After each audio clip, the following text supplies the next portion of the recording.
Les forcenés de l'enfer, de Sven Hassel, lu par Claude Roberval, pour Saga Egmont.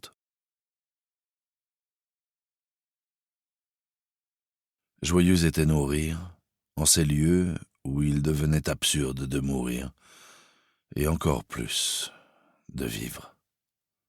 W. Owen. Après moi, le déluge, décrète l'aumônier. Il lève un œil glauque vers le colonel et, secoué de sanglots déchirants, ajoute « Maman m'a abandonné quand j'étais tout petit. » Du haut de son cheval, l'officier le toise d'un regard glacial. « Vous êtes ivre ?» dit-il, en faisant claquer sa cravache sur sa botte. « C'est pas vrai. C'est pas vrai, hein ?» hoquette l'aumônier, en lâchant une rafale de gloussements qui retentissent longuement dans la quiétude matinale de la rue. « Regarde bien, mon vieux colon, tu vas voir que je suis parfaitement à jeun. Et voilà, t'as vu? J'ai soufflé dans les trous de nez de ton cheval et il a même pas bougé la tête. » Puis, s'aidant d'un réverbère, il se relève à grand-peine et, avec une franchise émouvante, finit par avouer. « Bon, c'est pas à toi que je vais la faire, hein? Allez, c'est vrai que je suis sous,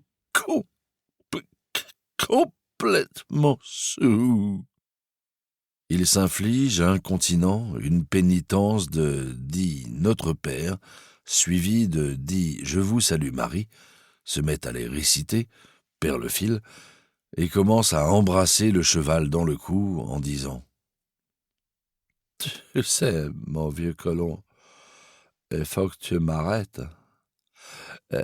Mets-moi à la vieille prison de Moabit, s'il te plaît. Il y a des faillots pour le dîner. Accompagne-moi et tu verras, tu seras pas déçu. Jamais de ta vie t'as mangé des faillots comme ceux-là. C'est moi qui te le garantis. » La tôle. Porta, qui connaît Berlin comme sa poche, prend la tête de l'escorte. Il nous fait traverser Neuermarket, puis bifurquer dans Bischofstrasse. L'un de nos prisonniers, un caporal d'infanterie du nom de Cahen, lui fait alors remarquer que nous n'allons pas dans la bonne direction. « Et alors ?» réplique Porta, furieux. « Qui dit qu'on prend pas un raccourci, hein ?»« Mais tu rigoles, » lance Cahen. « Je suis né ici. Je peux te dire qu'en continuant par là, on tombe directement sur Alexanderplatz. »« On t'a demandé ton avis, gibier de potence? Je sais quand même ce que j'ai à faire, hein ?» La voix rauque et grave de petit frère s'élève à l'arrière-garde. « D'abord, les prisonniers n'ont pas à la ramener quand on les a pas sonnés. Bon. » « Et je voudrais pas avoir l'air d'insister, » intervient alors un adjudant d'artillerie, « mais je vous assure qu'on n'a pas pris le bon chemin. »« La ferme !» tranche Porta d'un air supérieur. « On se croirait dans une oisellerie, au rayon des perruches. Mon cher Grégor, nous allons faire notre bonne action de Noël. D'abord, nous libérons ces esclaves de leur fer et ensuite, nous mettons le cap sur le chien bossu. »« Vous êtes des politiques ?» demande petit frère en libérant de ses menottes un caporal des pionniers. « Front rouge ou quelque chose comme ça, je parie, hein ?»« Ben, pire que ça, » répond le pionnier d'une voix sombre. « Je me suis fait virer de la grenouille boiteuse. Évidemment, les nervis de la PM se sont jetés sur moi comme des mouches sur une bouse. Et j'ai dû leur dégoiser quelque chose comme quoi Adolphe était un faux cul et que les Autrichiens de Braunau l'avait envoyé chez nous pour s'en débarrasser ou pour nous faire une crasse. Je vois, expose petit frère avec l'air du monsieur qui est au courant.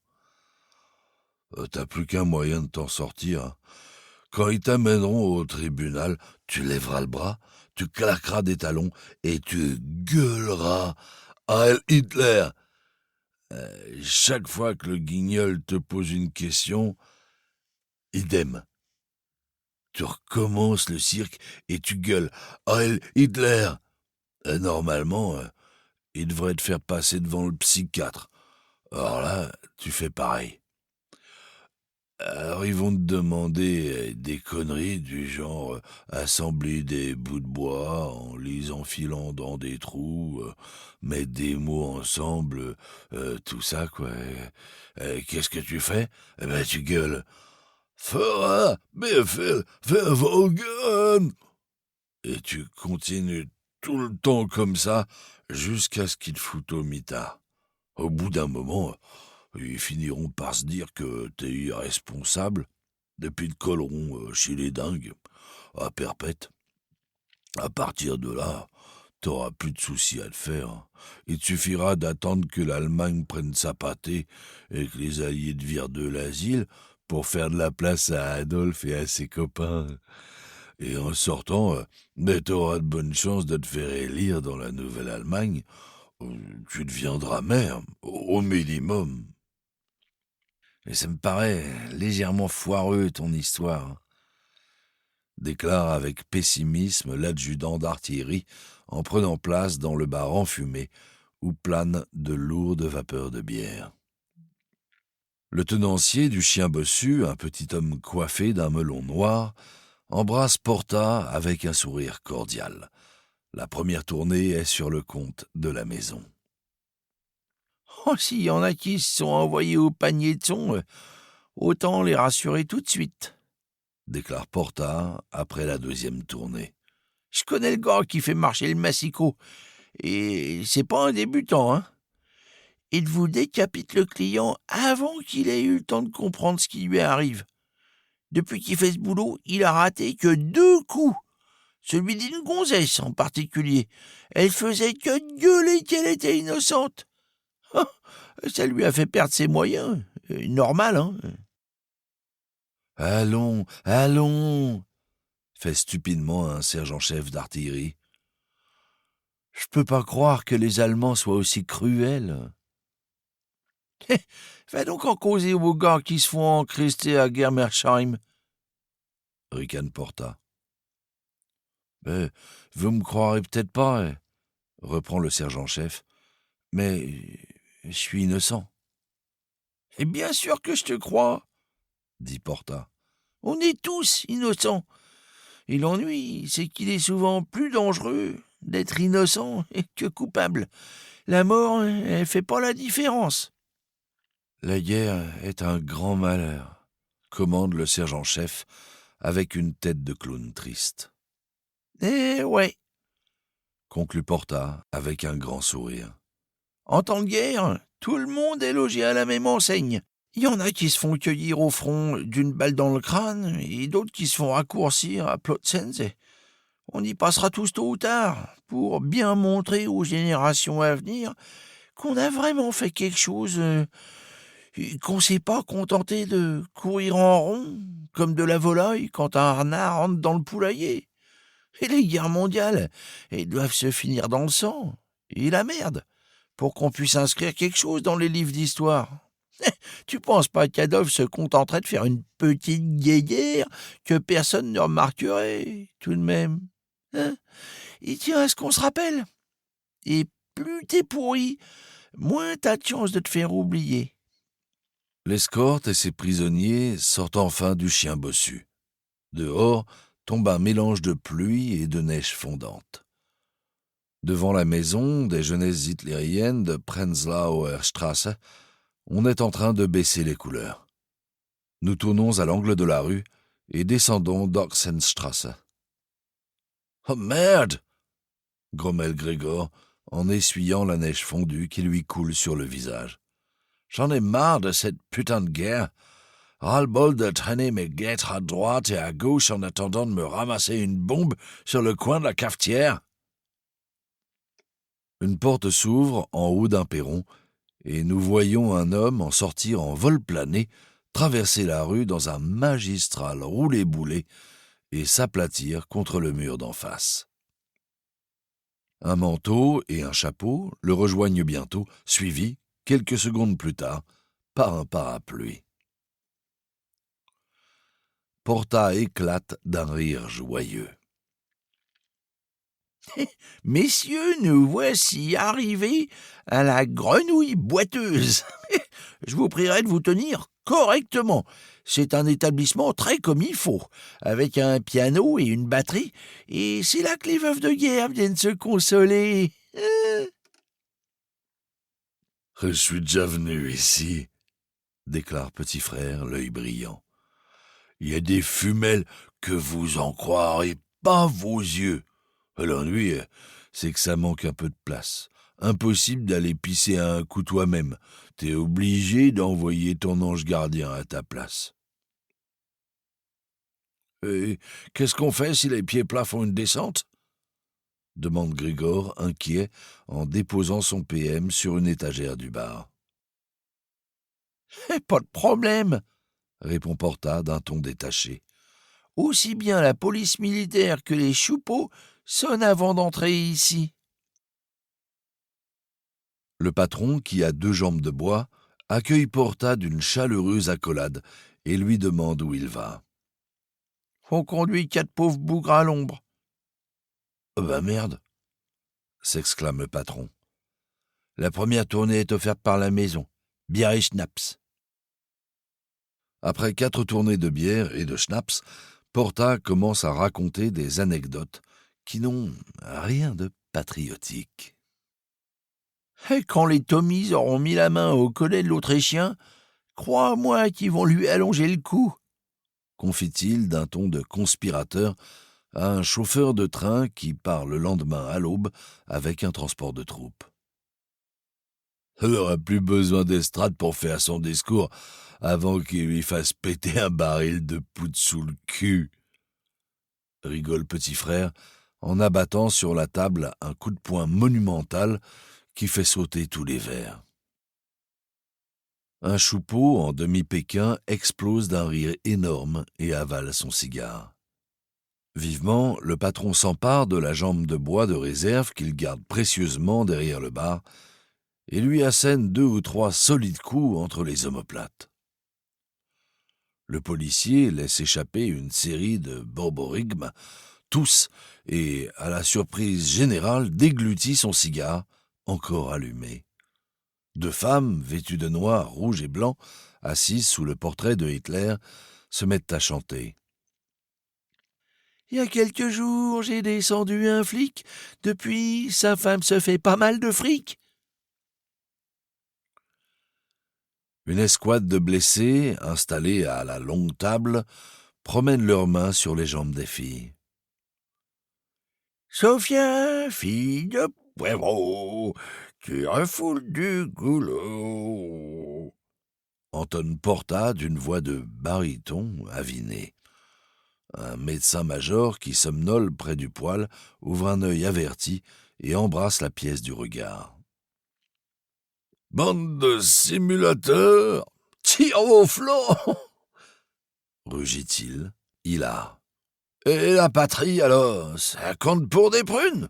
Vous allez voir ça, cavez tout ce temps que vous êtes, et en route pour le front, allez !» Avec un grand soupir, il se lève péniblement, s'effondre en travers de la table et s'endort instantanément. « Plein comme une huître, lui », commente le patron en secouant désespérément la tête de droite et de gauche. « On l'a collé dans une espèce de commission où le boulot consiste à déclarer tout le monde cavé. Il a été médaillé. La semaine dernière, il a même décrété qu'un unijambiste était cavé. Le type est monté au front avec sa jambe en bois sous le bras. Alors là-bas, ils ont quand même décidé de le renvoyer à l'arrière. Et ils lui ont collé un tampon de GVH sur son livret. En ce moment, il suit une école de sous-off en attendant de pouvoir tomber sur le poil de salopard de tout bible. Les femmes en rouge, blanc, noir proposent 5 marks les 10 minutes et 25 marks pour la nuit. Mais seulement avec une capote, hein, précise la plus petite du tandem avec un geste suggestif du doigt vers le dessous de ses jupes. Plus tard, fait Porta en les écartant d'un geste de la main. Va d'abord falloir que vous nous chantiez le couplet sur les orphelins de guerre. Oh non, non, hoquette petit frère, hilar. Celui sur la mort qui frappe à l'aube. On escorte 4 clients pour la veuve, hein? Oh, ils sont si mignons, glousse l'autre, une grande femme mince. Bah, à peu qu'ils le sont, ricane petit frère. Ça va faire de très jolis cadavres. Et qu'est-ce qu'ils ont fait? Demande une voix intéressée en provenance de la longue table. Oh, bah, pas grand-chose, répond Porta en souriant. Le biffin, là, il a simplement égorgé les 2 jumeaux que sa femme venait de mettre au monde. L'artilleur, lui, il a tué sa douce moitié à coups de crosse de fusil. Et le gros, qui est boucher dans le civil, il a fabriqué de la chair à saucisse, avec 2 putes. Ça suffit, s'écrie l'adjudant d'une voix indignée. Nous n'avons commis aucun meurtre. Nous sommes des prisonniers politiques. Soudain, tout le monde a envie de payer une tournée. La patrie a gagné, conclut Porta, en tendant son cou de cigogne et en embrassant du regard l'assemblée sur laquelle plane un fumet de vieille bière, de cigarettes et d'amours interlopes. Après nous, le déluge, nom de Dieu, déclare petit frère, en avalant d'un trait la bière d'un client endormi. On peut dire que nos ennemis nous en font voir de toutes les couleurs, hein, éructe Grégor en titubant dangereusement. À la longue table, les convalescents et leurs dames de compagnie se mettent à chanter. Allemagne, patrie décrépite, ton vieux drapeau sanglant pend en lambeaux. En tant que fonctionnaire de l'État, je ne supporterai pas plus longtemps d'entendre de pareilles choses, lance un grand escogriffe en manteau de cuir noir, qui ressemble à un vieil aigle enrhumé. Bien, allez vous asseoir dans un coin, puis bouchez-vous les oreilles, lui conseille Porta. Vous n'entendrez plus. Oh, je vous en prie, finissons-en, supplie l'adjudant d'artillerie. Emmenez-nous en prison. En tant que prisonnier militaire, j'estime devoir élever une vigoureuse protestation contre ce que vous faites. Mais qu'est-ce qui te prend? Gronde petit frère. T'as bouffé trop de poux en épluchant tes copains, et puis maintenant t'as une crise de foi? Mais figure-toi que t'es plus un militaire. Tout ce que j'ai à te conseiller, c'est d'en profiter pendant que tu le peux. Crois-moi que quand tu seras passé devant le conseil de guerre, t'auras plus du tout envie de rigoler, hein. À ce moment-là, tu comprendras peut-être que les guerres mondiales, c'est pas fait pour se fendre la pipe, hein. Seulement, il sera un peu tard. Le caporal d'infanterie, qui est dans un état d'ébriété inquiétant, danse un tango chancelant avec la petite prostituée patriote. Elle s'accroche fermement à lui pour l'empêcher de tomber. « Tu sais, » lui confie-t-il avec un gloussement qui ressemble à un bruit d'osselet, « je connais un pauvre gars qui va bientôt se faire décoller le cigare. » « Je sais, » répond-elle en le réconfortant d'un joyeux rot. « Ce sont toujours les meilleurs qui s'en vont les premiers. Hier, un fumier m'a payé un coucher complet, avec vous savez quoi? » lance une fille d'un ton scandalisé. « Un paquet de fausses cartes de rationnement. » « Mais elle avait sûrement pas été totalement satisfait du service, » réplique un sergent amputé d'un bras. « Dites-moi, » intervient un civil qui sent le policier à 20 pas, Vous ne craignez pas de les voir s'échapper? Oh, ils oseraient pas, Répond Porta avec assurance. ils vont déjà se faire descendre, alors ça leur flanquerait trop le cafard de se faire, en plus, fusiller pour désertion. Hein. En tant que gradé, reprend l'autre, vous devriez savoir qu'il est strictement interdit de conduire des prisonniers dans un établissement public.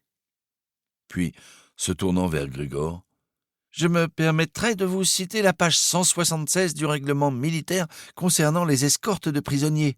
Le prisonnier doit être directement acheminé vers l'endroit désigné pour son incarcération. Il ne doit en aucune circonstance avoir de contact avec d'autres personnes. Les conversations avec le prisonnier doivent être les plus courtes possibles et limitées au cas d'absolue nécessité. Ouais, mon pote, t'as raison, fait petit frère avec une belle inconscience d'ivrogne. Faut traiter les prisonniers comme des petits enfants, hein. Défense de leur donner des idées en leur faisant rencontrer des pochards ou des putes. Hein. Et surtout, défense de leur causer sans ça. Quick, les menottes aux mains, les fers aux pieds, et tu te retrouves avec eux devant le tribunal. Hein.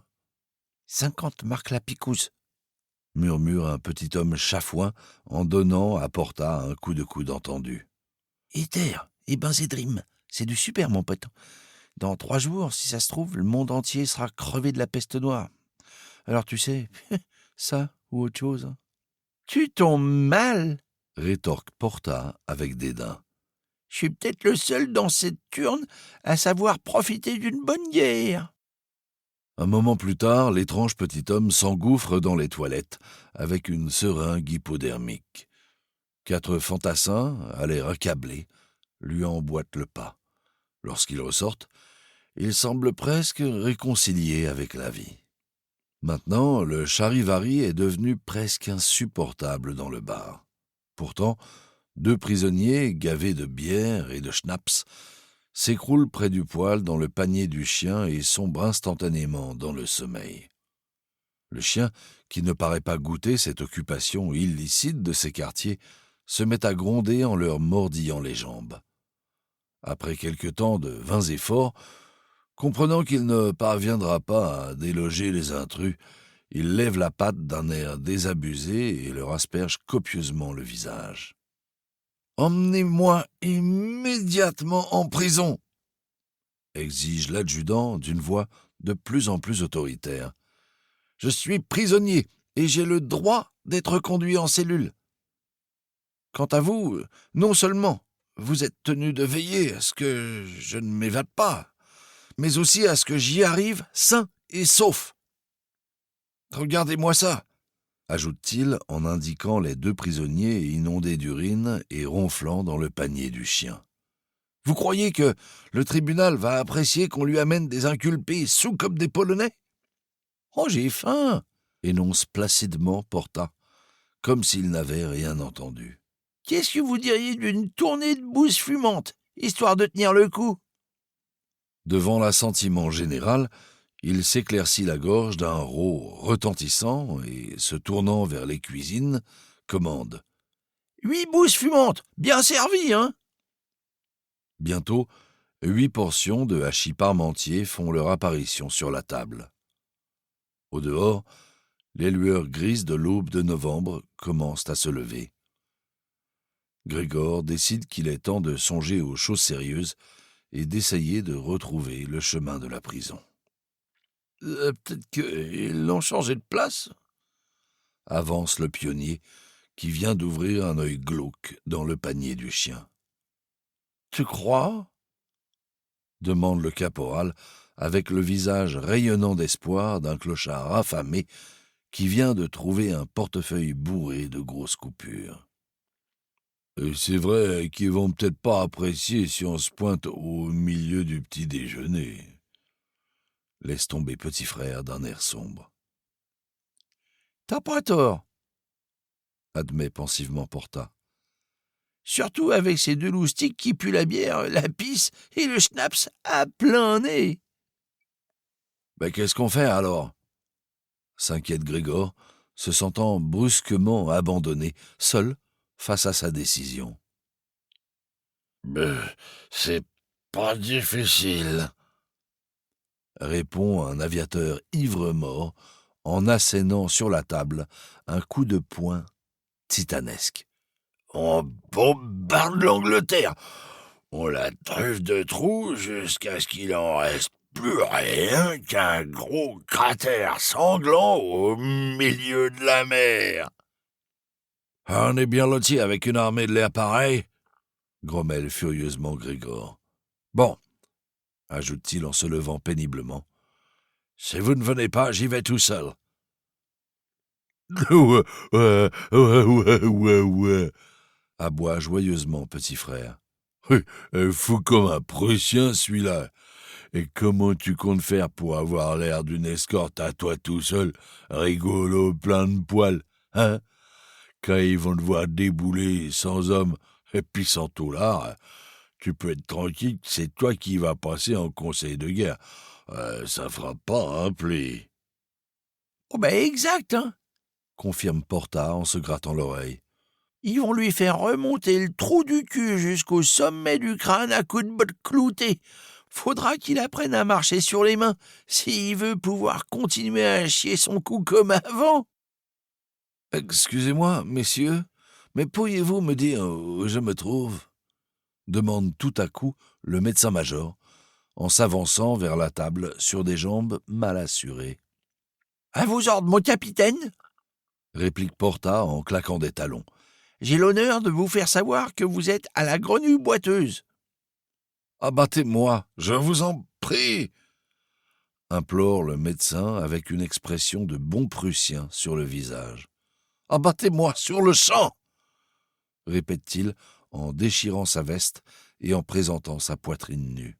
« Je suis un misérable débauché. »« À vos ordres, mon capitaine !» répète Porta en plaçant difficilement la crosse de son fusil au creux de sa clavicule. Il titube de façon inquiétante. Soudain, bien involontairement, il fait une pirouette complète sur lui-même et chaque membre de l'assistance a l'honneur, à tour de rôle, de se trouver dans sa ligne de mire. « Bougez pas comme ça, docteur !» crie-t-il à travers la brume cotonneuse qui emplit le bar enfumé. « Comment voulez-vous que j'exécute les ordres dans ces conditions ?»« Feu !» rugit petit frère de sa voix de stentor. Une déflagration assourdissante nous déchire les tympans et une pluie de poussière blanche tombe du plafond. Après une série de ricochets, la balle achève sa course dans un fût de bière qui se perce et se vide de son contenu. « Je suis mort, je baigne dans mon sang !» pleurniche le médecin-major en sentant la bière lui ruisseler sur le corps. Avec des hurlements déchirants, il se traîne sous la table. Ce n'est qu'en se cognant cruellement le front à la barre centrale qu'il prend conscience d'être encore en vie. Il se redresse à grand-peine, va se planter devant la glace et pointe sur son reflet un doigt accusateur. « Ah, te voilà, toi! Tu croyais pouvoir me rouler aussi facilement, hein? Mais je vois à travers toi comme si tu étais transparent, mon petit docteur. Les tirs au flanc, avec moi, ça ne prend pas. Allez hop, au front, avec un bon coup de pied au cul. »« À vos ordres, mon capitaine !» crie petit frère. Et illico, d'un magistral coup de pied dans l'arrière-train, il envoie l'officier faire un vol plané dans la pièce. « Alerte aux Russes !» hurle la petite femme qui semble, décidément, avoir le sens patriotique particulièrement développé. Elle saute sur le dos du choupeau, qui dormait paisiblement à plat ventre, lui mord sauvagement le cou, puis lui saisit les oreilles à pleine main et tire dessus de toutes ses forces. Au cri du choupeau, le machiniste, qui ronflait comme un sonneur allongé sur une table, s'éveille en sursaut. « Les personnes accompagnant des voyageurs sont priées de redescendre sur le quai. Attention au départ !» rugit-il en s'asseyant à califourchon sur une chaise. Après quelques coups de sifflet remarquablement bien imités, il commence à faire le tour de la pièce en sautillant sur sa chaise et en poussant des « tchouk, tchouk, tchouk ». Ah, est sûr qu'ils vont bientôt le foutre dedans, celui-là, prédit l'adjudant avec une expression consternée. Ouais, ça, sûr, hein, approuve sombrement Grégor. De toute façon, on y passera tous un jour ou l'autre, hein. Porta se racle soigneusement la gorge et, d'une voix solennelle, nous cite Goethe. Verweiler Augenblick, du bist so schön.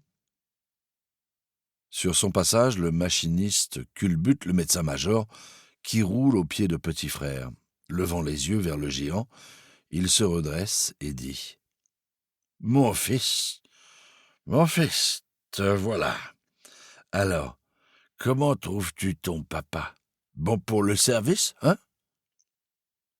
Pas vraiment, laisse platement tomber Petit Frère. Il s'est fait raccourcir à Fuhlsbüttel en 38, le matin du jour de l'an, si vous voulez tout savoir. Les voies de Dieu sont impénétrables, mon fils, commente le médecin-major en faisant son signe de croix. Mais, avec ou sans tête, qu'à cela ne tienne, je le déclare bon pour le service. Peux-tu me dire à quoi sert une tête sur les épaules d'un soldat allemand ? À rien du tout. Sitôt qu'il met les pieds dans une caserne, on lui apprend à ne plus penser. Mais, trêve de discussion, qu'est-ce que je fais à la grenouille ? Simplement, votre devoir, mon capitaine, fait Porta d'une voix pâteuse. Vous êtes venu ici pour expliquer aux clients de cet honorable établissement qu'ils étaient tous bons pour le service. Impossible, remarque le médecin-major dans un brusque éclair de lucidité. Je ne suis pas en service, et sachez que, quand je ne suis pas en service, personne ne peut déclarer que quelqu'un est bon pour le service. Je vous demanderai donc de me signaler. Je tiens à être traduit devant un conseil de guerre, et maintenant, je vais tomber. Il tombe, effectivement, mou comme un pantin, sur la table du patron. C'est toi que je cherchais, bredouille-t-il d'une voix gargouillante. Dès demain, je te fais l'ablation des poumons. Les citoyens qui ne sont pas bons pour le service armé n'ont pas besoin de poumons. C'est du gâchis, pur et simple. Tu vis dans un environnement très malsain et c'est pour ça que t'as la santé complètement détraquée. « Debout, espèce de gros dégueulasse !» hurle le tenancier en le poussant pour dégager sa table. « Nom de Dieu !» s'exclame Porta. « Il est en train de perdre complètement la boussole. Mais qu'est-ce qu'on va pouvoir en faire ?» D'une voix mielleuse de bon samaritain, le patron avance une suggestion. « Tranchez-lui donc la gorge. C'est sans doute le meilleur moyen d'abréger son calvaire. » Hein ? Dans un brusque élan, Grégor resserre son ceinturon et lance d'une voix claquante. « Ça suffit comme ça. Debout et en rang, bande d'ivrognes. Et le premier qui essaye de s'échapper prend un pruneau dans la cafetière. » Mais, apparemment, cet effort surhumain a eu raison de ses dernières réserves d'énergie. Il s'effondre lourdement sur une chaise et commande une autre bière. « Hé !»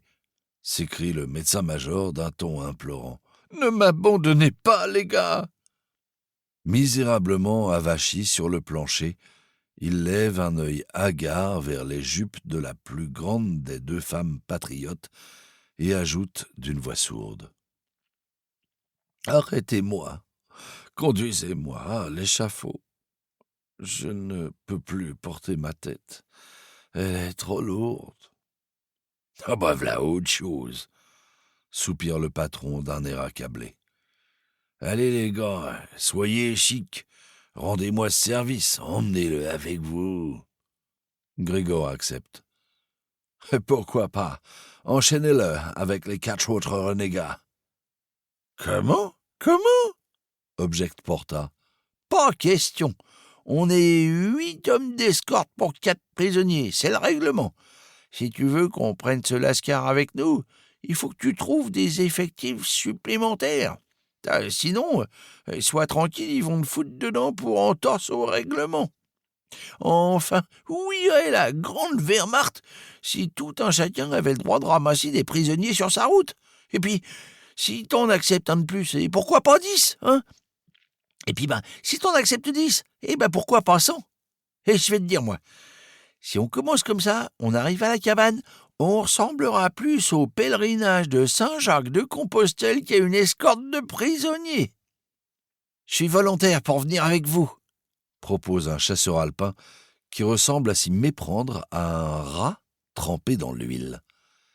Ma paire m'a expiré avant-hier, et je serais pas mécontent de trouver une excuse pour cette petite prolongation à improviser. T'as un flingue? Interroge Grégor, très terre-à-terre.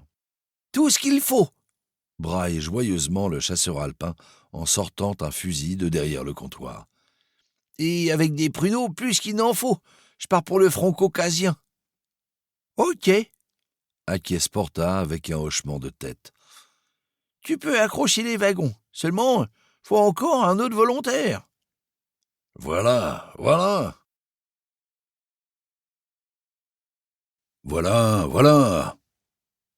Brame une voix en provenance de la porte. Une silhouette d'ébène, vêtue d'un uniforme des Panzers, s'avance vers nous, en zigzagant. Le visage du noir s'éclaire d'un sourire et 2 rangées de dents à l'émail étincelant resplendissent sous nos yeux. « Tiens, l'Afrique a capitulé !» dit Porta avec étonnement. « D'où tu sors, toi ?»« Je suis allemand, caporal Albert Mombuto, 11 Panzersatz, Abteilung. Mon père était clairon dans la fanfare de l'état-major. Il a vu le Kaiser de ses yeux, et le Kronprinz lui a serré la main. Oui, monsieur. Moi, je suis muté au 27e régiment de Panzer. »« C'est nous !» s'écrie Porta avec un grand sourire. « Bienvenue dans nos rangs, camarades. Maintenant, on sait ce qu'il nous reste à faire. On arrête le toubib. » En prenant ses airs de méchant flic de mauvais film américain, Petit Frère s'avance vers le médecin-major et lui fait claquer une paire de menottes autour des poignets. « Allez, toi, pourriture de mes deux, rapplique par ici !» hurle-t-il d'une voix mauvaise. « À partir de dorénavant, t'es mon prisonnier, alors prière d'être correct, hein. Pas de familiarité avec moi, pigé !» Le médecin joint les mains et, tel un prêtre à l'autel, les élève cérémonieusement vers les cieux. « Sanctus, sanctus, sanctus !» entonne-t-il. « Maintenant, mes fils, tout est en règle, n'est-ce pas ?» ajoute-t-il avant d'éclater d'un rire de dément. « Alors, allons-y, je dois payer. Je suis un pourceau, un vil et un infâme pourceau. » Nous nous engageons dans Gipsstrasse, en passant au niveau d'un couple de noctambules à l'œil ensommeillé. Le médecin-major, toujours aussi ivre, déclame. « Bien le bonjour, messieurs, dames, j'ai l'honneur de me présenter, docteur Alfred Houten, à ne pas confondre avec son cousin, le docteur Oscar Houten, simple vétérinaire, qui est un ivrogne et un païen de la pire espèce. Pensez donc qu'il croit ni au Führer, ni à la Sainte Trinité. » « Ta gueule, tueur de Morbach !» aboie Grégor d'un ton furieux. « Si tu continues, je t'écrase le pif. Ok ?»« Bon, très bien, Robert Jagger, » répond l'officier avec un sourire timide. Une seconde plus tard, il s'enroule en spirale autour d'un bec de gaz. Il colle les jambes au poteau comme de véritables tentacules, et nous avons toutes les peines du monde à lui faire lâcher prise. Lorsque nous y parvenons enfin, nous sommes tous exaspérés, et je propose. Si on l'abandonnait dans le parc, hein? À ce moment, un adjudant de la Luftwaffe passe dans la rue et examine notre manège d'un œil intrigué. Le médecin-major le salue très réglementairement. « Vous voilà enfin de retour !» s'exclame-t-il joyeusement. « Ça y est, l'Angleterre est complètement coulée. La grande mer allemande a englouti l'île maudite. Ah, la Luftwaffe, ça, c'est pas rien. »« Halte là !» ordonne une voix grasse dans l'obscurité. « Eh bien, où conduisez-vous ces hommes ? Alors, mon ami, répondez !» Un corpulent aumônier de l'état-major sort d'une petite porte derrière Elserkirche. « Escorte et prisonniers, halte !» commande Grégor, l'air profondément contrarié de cette rencontre. « Nous conduisons 5 prisonniers à la prison de la garnison. »« Parfait, parfait !» apprécie l'aumônier, manifestement satisfait. « Si donc vous allez à la prison, j'ai bien l'impression que je vais vous accompagner. Savez-vous qu'il y a un excellent cuisinier aux messes des officiers. Et, si je ne me trompe, il y a des rognons de coq au menu aujourd'hui. S'il y en a qui n'aiment pas les faillots, qu'ils sortent tout de suite du rang. Une balle dans le crâne et ça va pas traîner. » Il secoue la tête si violemment que sa casquette, qu'il portait la visière sur la nuque, s'envole dans la brise et traverse la rue. « Eh, complètement beurré !» diagnostique Porta avec l'assurance d'un connaisseur. Le prêtre court derrière sa casquette. Après s'être étendu 2 fois de tout son long, il parvient à la rattraper et se l'enfonce sur la tête avec, cette fois, la visière sur l'oreille gauche. « Ça, c'est pour tromper l'ennemi !» nous confie-t-il avec un petit sourire malicieux. « Et maintenant, ajoute-t-il d'une voix autoritaire, suivez-moi. Par ordre du Führer, nous allons investir la pucelle ingénue. Et là-bas, j'aviserai. » Puis, se tournant vers Porta. « Mais dites-moi, j'ai bien l'impression de vous avoir déjà rencontré quelque part. » « Affirmatif, monsieur l'abbé. J'ai été sacristain à Munich, à la 7e division d'infanterie. Mais j'ai été muté. Et savez-vous pourquoi ?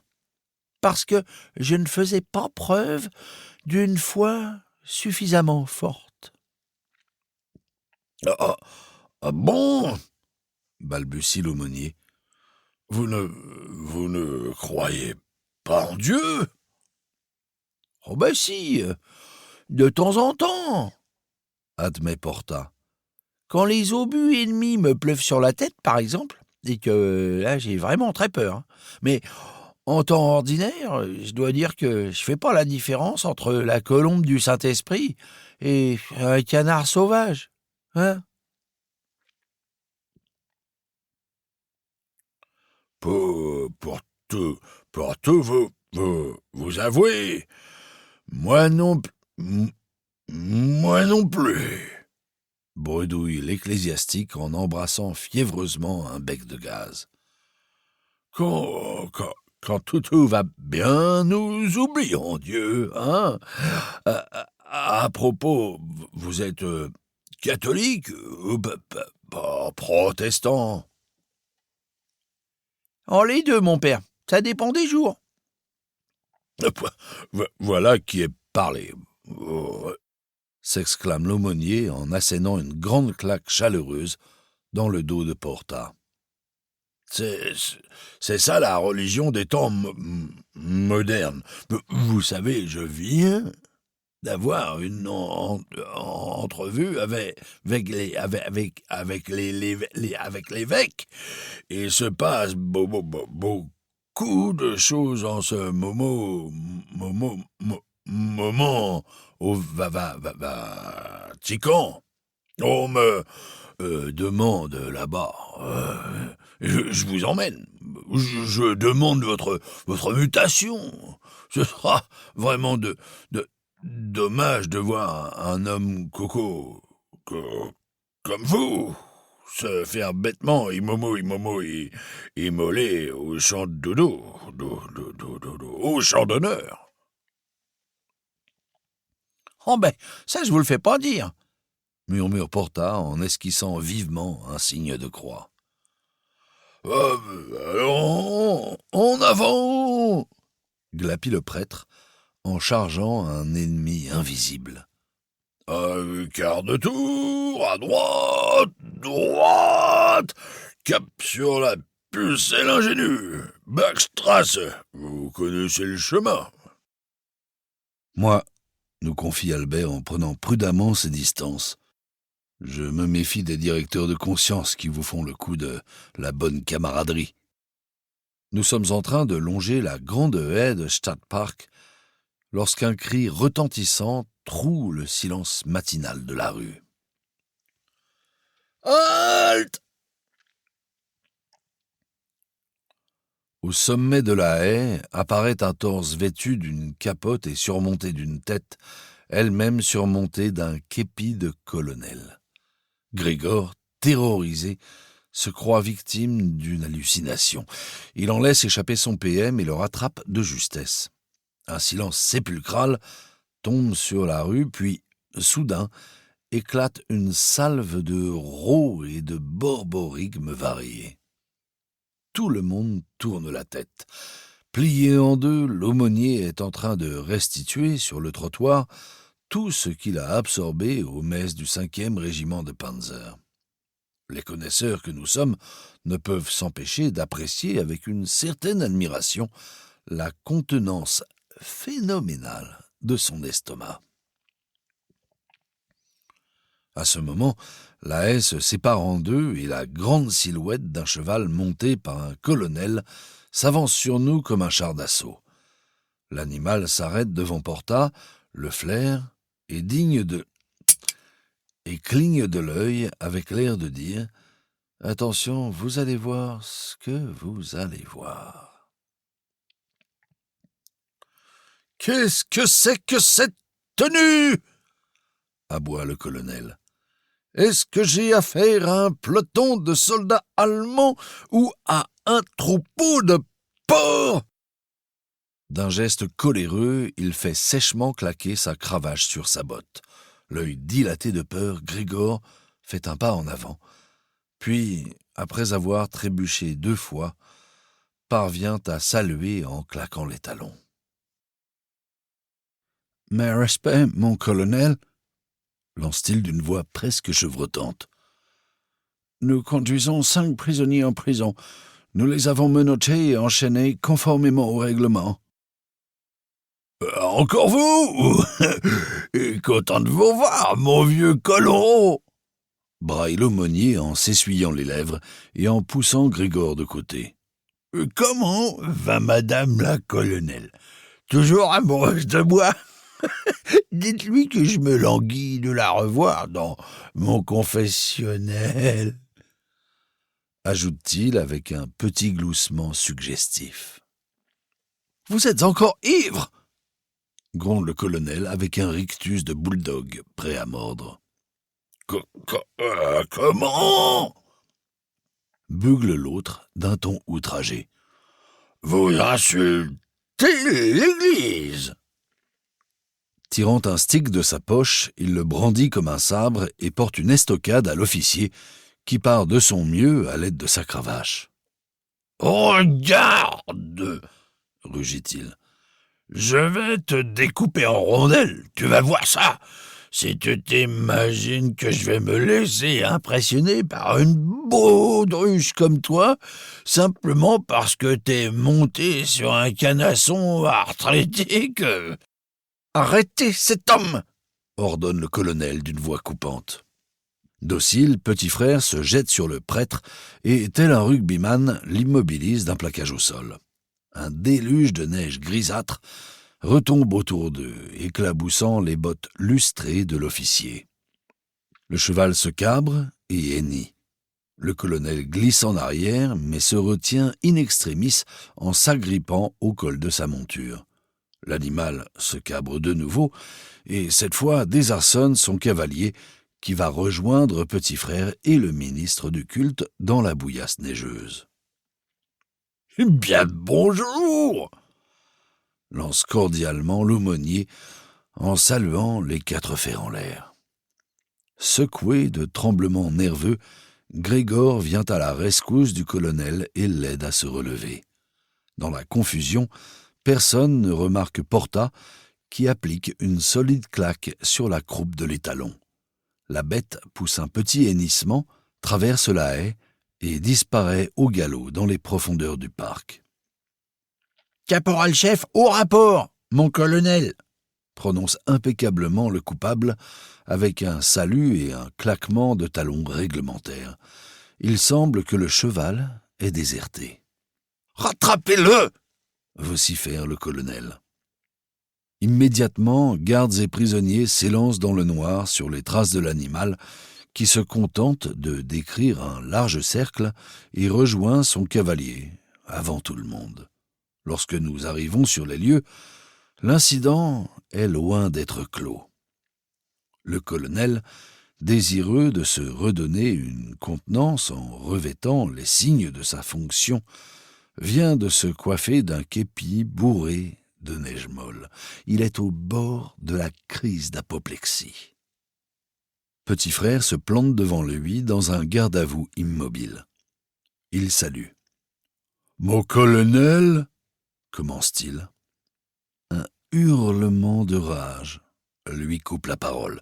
Tremblant de fureur, l'officier remonte en selle. Là seulement, il semble se rasséréner quelque peu. Une lueur meurtrière lui traverse le regard lorsque ses yeux tombent sur l'aumônier qui parle tout seul, assis par terre, dans la neige. « Passez-lui les fers !» commande le colonel, en tendant le doigt et en se couchant sur l'encolure de sa bête.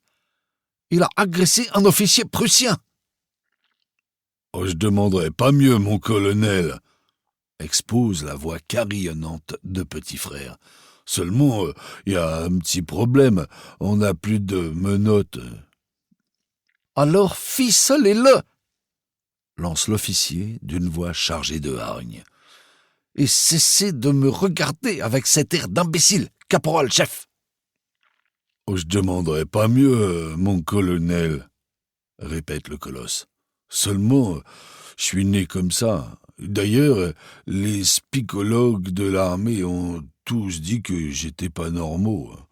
Et c'est marqué sur mon livret militaire depuis 1938. Ordre du général de cavalerie Knockenhauer, dont j'étais l'ordonnance à l'époque. Je sais pas si vous savez, mon colonel, le général Knockenhauer, c'était le commandant du 10e corps d'armée à Hambourg. « Merci, mon ami, mais je connais tout de même le général Knockenhauer !» dit le colonel en flattant délicatement le cou de son cheval.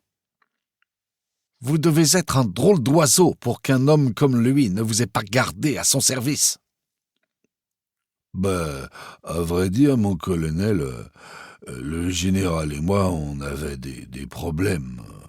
Comment qui disait déjà ? Ah oui, c'est ça, des problèmes d'incompatibilité d'humeur. Il regarde l'officier supérieur avec un grand sourire navré. « Incroyable !» murmure l'autre en se penchant encore en avant pour le voir de plus près. « Mais d'où sortez-vous, mon ami ?»« D'Allemagne, mon colonel !» répond fièrement Petit Frère.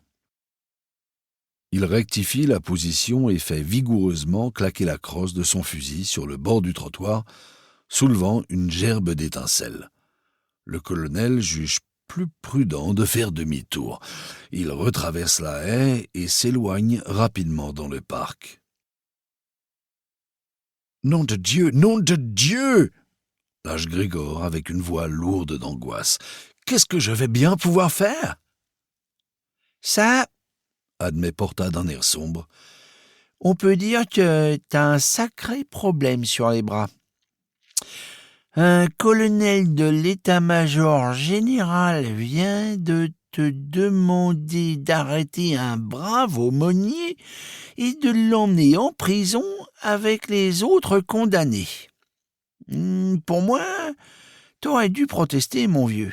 Tu te balades sur une corde raide, là. Tu pourrais pas le prendre légalement parce qu'il te manque de garde et tu peux pas le laisser là parce que t'as un ordre à exécuter. Un ordre d'un officier supérieur. Alors qu'est-ce que je vais pouvoir faire ? Répète Grégor, à bout de nerfs. Porta, sois chouette. Aide-moi, s'il te plaît. Fait Porta avec un petit sourire. Bon, pour une fois, mais il revient pas, hein? Oui, promis, juré, assure Grégor, l'œil brusquement étincelant d'espoir. Dis-moi ce que je peux faire.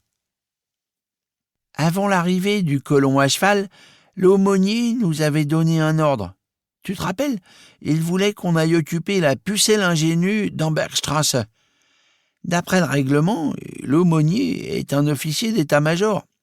Il a un grade équivalent à celui d'un commandant. Tu sais que ça peut te coûter très cher de refuser d'exécuter un de ses ordres. Quoi? Mais alors, qu'est-ce qu'il faut que je fasse? Insiste Grégor, qui semble maintenant au bord des larmes. En tant que chef d'escorte, je ne peux quand même pas obéir à l'un des prisonniers que j'accompagne, surtout quand il me commande d'aller semer la panique dans un bistrot. Dis donc, toi, fait Porta d'un ton inquiet. On t'a marché dessus quand t'étais petit ou t'es né comme ça? T'as pas pigé? Simple pourtant. On n'a pas encore rencontré le colonel. Ça y est, explose Grégor avec l'espoir d'un naufragé qui aperçoit un rivage. On va à la pucelle ingénue, on s'offre 2 ou 3 roteuses sur le compte de monsieur l'abbé, on recrute 2 hommes d'escorte et en ressortant, on exécute les ordres du colonel. Et pourquoi tu dis « on » demanda Porta, l'air étonné. C'est toi le chef. Pas de spétence, brame dans le noir la voix du médecin-major, accompagnée d'un tintement de menottes menaçant. Je vous dis que vous êtes bon pour le service. Ta gueule, tête de con! Lâche Petit Frère en le calmant d'un solide coup de crosse à la nuque. Escorte et prisonniers, en avant, marche!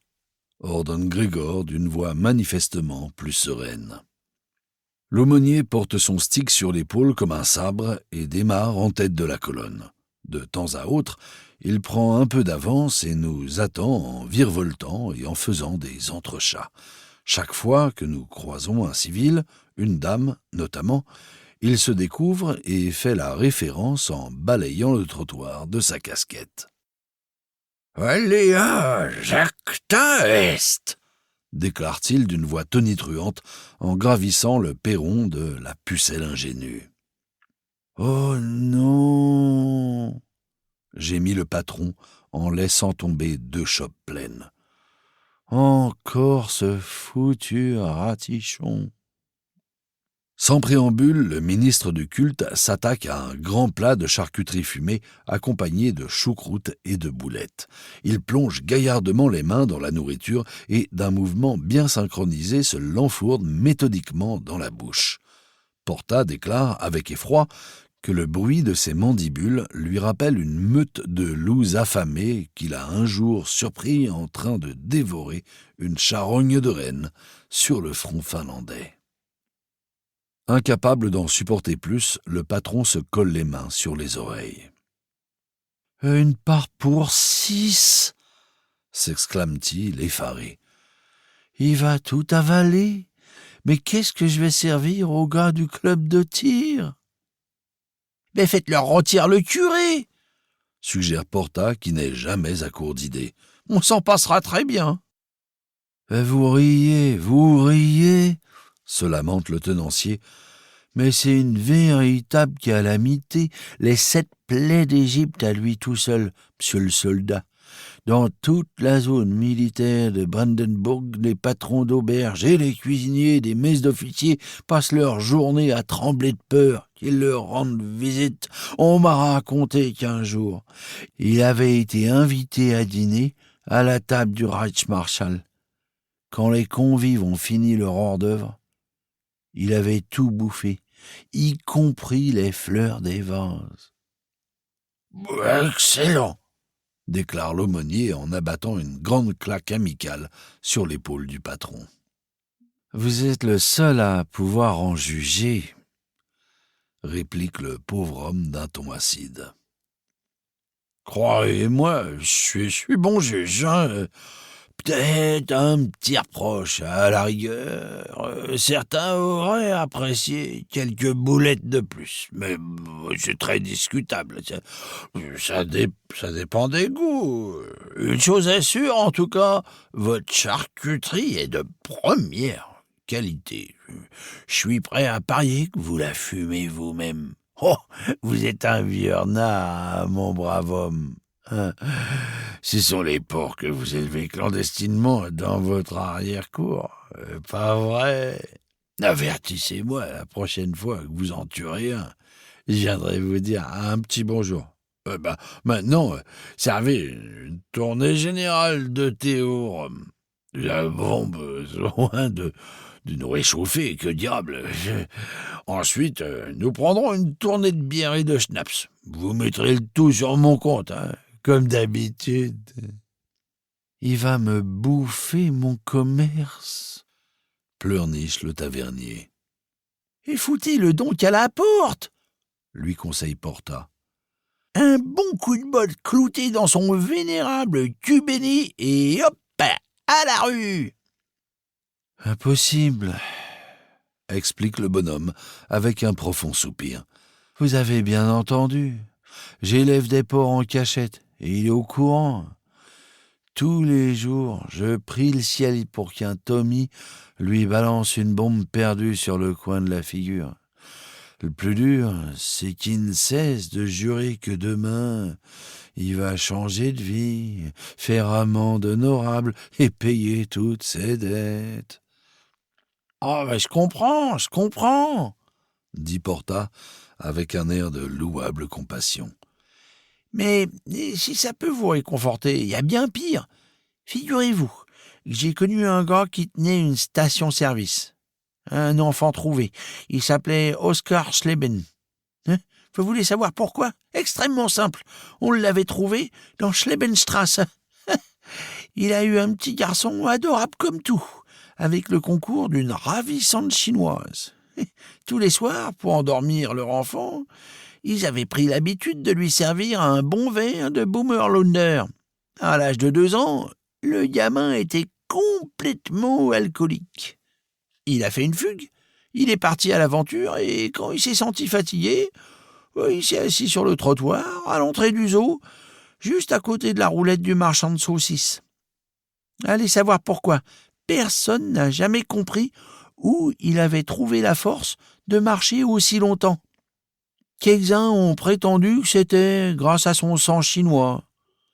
Enfin, bon, peu importe, au bout de 2 ou 3 heures, des gens ont trouvé bizarre de voir ce gosse tout seul, assis là, dans la rue.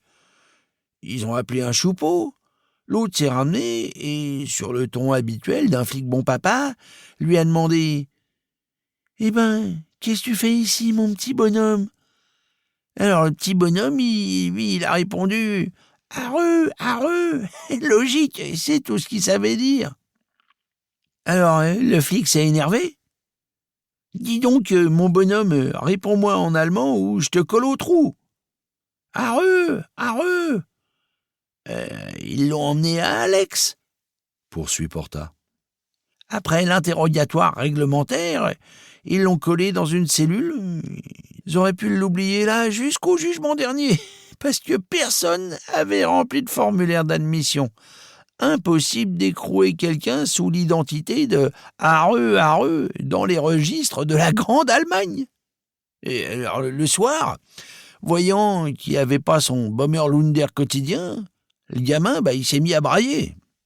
Le chef de poste, un nommé Schlade, qui n'était vraiment pas un paroissien ordinaire, est entré dans sa cellule. « Alors, a-t-il dit, vous n'avez pas lu le règlement, mon gaillard ? Interdit de chanter et de parler à voix haute. » Le règlement, le gamin s'en tamponnait. Tout ce qui l'intéressait, c'était son Bommerlunder. On l'a envoyé au psychiatre de la police, et c'est là que ça a commencé à faire du bruit. « Suffit !» hurle le patron en se collant les mains sur les oreilles. « Ne me parlez plus de flics, d'ivrognes, etc. Je sens que je suis en train de perdre la boule, là. »« Avec ou sans boule, vous êtes bon pour le service, espèce de tir au flanc !» déclare le médecin-major. Une seconde plus tard, il se tourne vers l'aumônier et lui demande s'il n'a pas envie de faire plus ample connaissance. « Vous êtes ivre, mon ami !» répond l'ecclésiastique d'un ton méprisant. « Erreur, mon père !» fait l'officier. « C'est vous qui êtes ivre, mais cela ne change strictement rien. Vous êtes bon pour le service armé. Allez hop, au front et une balle dans le crâne. À propos, ajoute-t-il après un petit silence songeur, est-ce qu'un chien peut aller au paradis ? Il faut envoyer une demande spéciale à l'évêque de Münster, dit le prêtre. Elle sera considérée avec toute l'attention requise. Seulement, n'oubliez pas de la franchir comme il se doit. Grégor se sent brusquement l'envie de faire du zèle. « Ça commence à bien faire, ce cinéma !» jappe-t-il furieusement. Escorte et prisonniers, formez les rangs, les prisonniers au milieu, les gardes à l'extérieur, et maintenant dehors, et que ça saute! Silence! Si j'entends un dire quoi que ce soit, je lui cogne sur la tête, jusqu'à ce qu'elle lui ressorte par le trou du cul! Plusieurs hommes trébuchent sur le perron en sortant de la pucelle ingénue. Tout le monde chante joyeusement. L'aumônier escalade un lampadaire en aboyant et en hurlant. Il prétend être un loup-garou. Et maintenant, regardez comment je vole, annonce-t-il fièrement. Il s'étale pitoyablement sur le trottoir dans un geyser de neige molle. Grégor nous ordonne de nous aligner pour pouvoir nous compter. Naturellement, tout le monde change de place et il ne tombe jamais sur le même nombre. Nom de Dieu, nom de Dieu, gémit-il avec désespoir. Vous vous reproduisez plus vite que des lapins. Allons, laisse-moi faire, intervient Porta avec un air supérieur. Tout aussi incapable que Grégor d'obtenir un compte correct, il entre bientôt dans la taverne et en ressort muni de la craie qui sert à marquer les points sur l'ardoise du billard. « Je vais vous passer la craie, » explique-t-il. « Chacun va tracer un trait sur le trottoir devant son pied gauche, puis rentrer à l'intérieur de la pucelle. Il n'y aura plus qu'à compter les traits. » C'est l'aumônier qui, le premier, sème la zizanie en traçant un trait devant ses deux pieds. Grégor semble sur le point de perdre la raison. Il se cogne la tête contre le mur. Porta a une autre idée. Chaque homme va prendre une chope de bière, la boire et la reposer vide sur le bar. Ensuite, il comptera les chopes. Cette fois, c'est Petit Frère qui sème le désordre. Il a déjà vidé 3 chopes, alors qu'aucun de nous n'a encore achevé la sienne. Grégor finit par abandonner. Il renonce à faire le compte des effectifs. La matinée est déjà très avancée lorsque nous traversons la Spree à Komprensenhofer. Une fanfare militaire joue quelque part, dans le lointain. « Une chanson !» ordonne l'aumônier. Et d'une voix de stentor grasseyante, il entonne lui-même.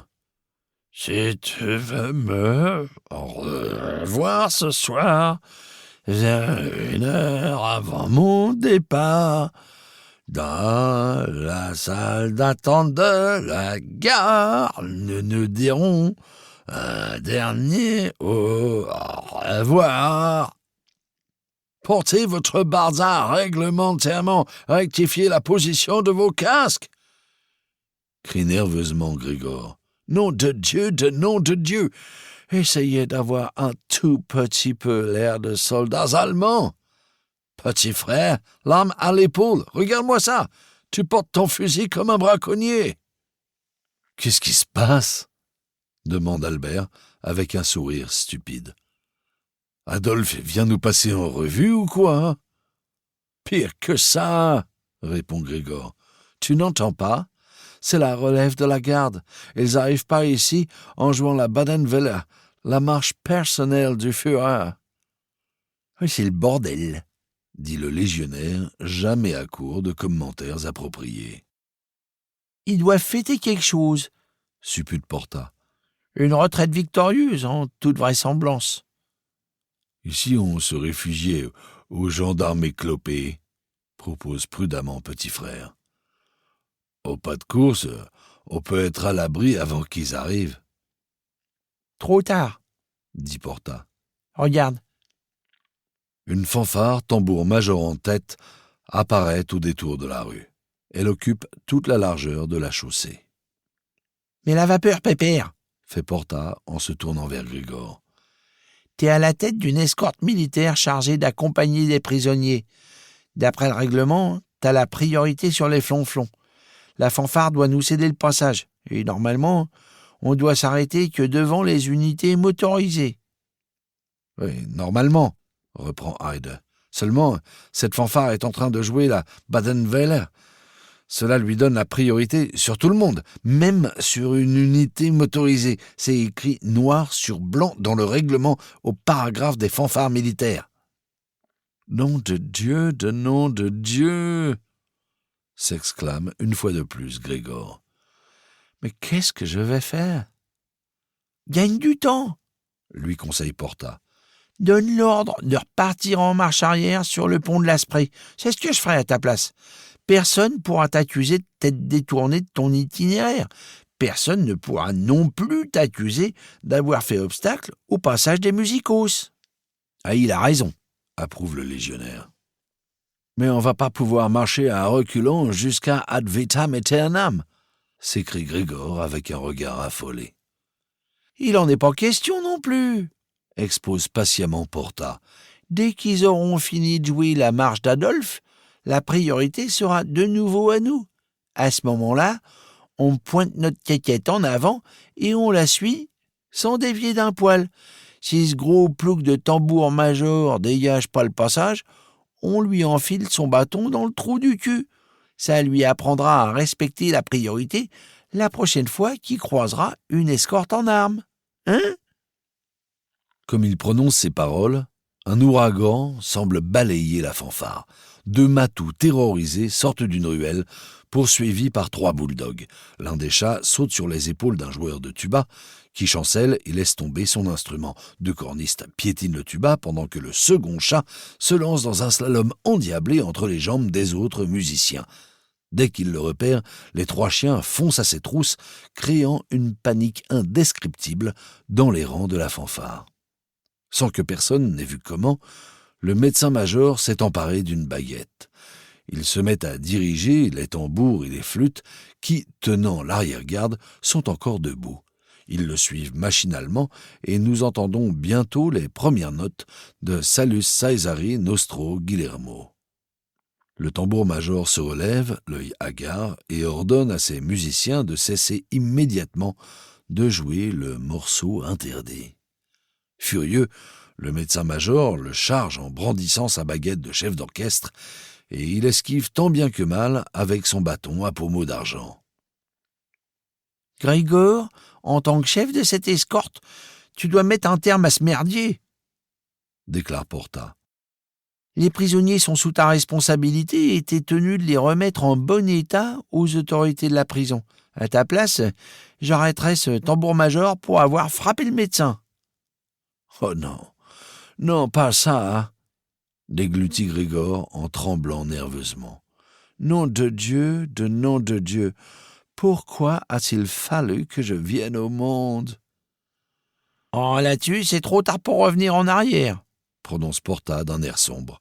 « Pour le deuxième problème, la meilleure solution serait de filer avant qu'ils aient eu le temps de comprendre ce qui leur est arrivé. » Escorte et prisonniers, en avant, marche ! Glapit Grégor avec l'énergie du désespoir. Ce sale ennemi, pas de quartier ! Crie l'aumônier en s'élançant tête baissée vers le détachement. Affolés, les soldats de la garde montante se dispersent sur son passage. Nous le récupérons vivement et repartons vers la prison comme si nous avions le diable à nos trousses. Dans l'Erterstrasse, en arrivant au niveau du terrain de football, Petit Frère se plie soudain en deux et hurle de douleur comme s'il venait de recevoir un éclat d'obus au ventre. Il s'effondre sur le trottoir et se tortille comme un forcené. « Nom de Dieu, nom de Dieu, qu'est-ce qui arrive encore ?» demande Grégor, les yeux prêts à sortir de leurs orbites. « Oui, je la connais, celle-là, on me l'a déjà faite plus d'une fois, hein ?» dit le médecin-major. « Ça ne marche pas avec moi, le bluff. Bon pour le service. » « Les menottes lance Petit Frère dans un râle, tout en se recroquevillant sur lui-même. « Quoi, les menottes ?» fait Porta. Elles vont m'arracher les précieuses. Nous lui enlevons son pantalon et le mystère s'éclaircit. Petit Frère a fixé les menottes à son ceinturon à la manière des flics américains qu'il admire tant. Sans qu'il s'en rende compte, le bracelet libre a glissé dans son pantalon et s'est sournoisement refermé sur ses parties intimes. Naturellement, ces gesticulations n'ont fait que resserrer l'étreinte du métal. Il faut un certain temps à Porta pour trouver la clé et libérer le géant, qui reprend la route vexé et boitillant, mais par bonheur, toujours entier. « Dominus vobiscum » lance solennellement l'aumônier à une longue file de gens qui attendent le tramway. Puis, sans transition, il se met à pousser des miaulements de chat en rut et demande au médecin de le castrer pour lui éviter de sombrer dans le péché avec des femmes de petite vertu. Une seconde plus tard, il saute sur un banc et pousse une harangue qui retentit furieusement dans le terrain de football. « Que tous les Maccabées se présentent immédiatement pour les derniers sacrements et l'aspersion d'eau bénite. Les familles en recevront l'addition. »« Ça y est, » soupire Porta en tirant la cloche de la prison. « on y est enfin. »« Qu'est-ce qui vous prend de sonner comme ça ?» rugit l'adjudant de garde. « Vous voulez mettre la prison en branle-bas de combat ?»« Excusez-nous, mon adjudant, mais nous avons été considérablement retardés et nous sommes très pressés, » réplique Porta avec un magistral claquement de talons. « On nous a ordonné de prendre de nouveaux prisonniers un peu partout dans Berlin, et vous comprenez. Le dernier nous a été remis par le Standard Commandant en personne, mon adjudant. » À d'autres, grogne le sous-officier. Nous espérons que vous avez apprécié cet aperçu. Pour continuer à écouter ce livre audio sur Google Play Livres, utilisez le lien dans la description de la vidéo.